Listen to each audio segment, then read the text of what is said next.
గూడూరు పట్టణంలో ట్రాఫిక్ కష్టాలు తీరేదెప్పుడో. ఇటు నాయకులకు అటు అధికారులకు ట్రాఫిక్ సమస్యలు పట్టవా?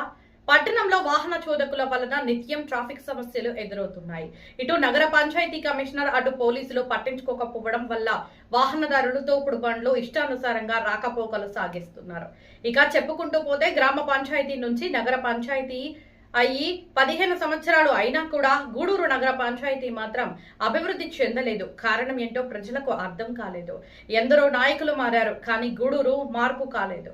పోలీస్ స్టేషన్ మరియు నగర పంచాయతీ మొదలుకొని బస్టాండ్ సర్కిల్ వరకు ట్రాఫిక్ సమస్యలు. మరి సుంకేసుల రోడ్డు, కూరగాయల మార్కెట్ పోయే దారి అంటారా? ఇష్టానుసారంగా ఆటోలు, బైకులు నడి రోడ్డుపై పెడతారు. పోలీసులు పట్టించుకోకపోవడంతో వాహనదారులు కూడా నిబంధనలను తుంగలోకి తొక్కారు. నగర పంచాయతీ కమిషనర్ సరైన స్థావరాలు చూపలేదన్నందువలన పండ్ల తోపుడు బండ్లు, కూరగాయల బండ్లు నడి రోడ్డుపై పెట్టడం వలన పాదచారులు, వాహన చోదకులు తీవ్ర అసౌకర్యానికి గురవుతున్నారు.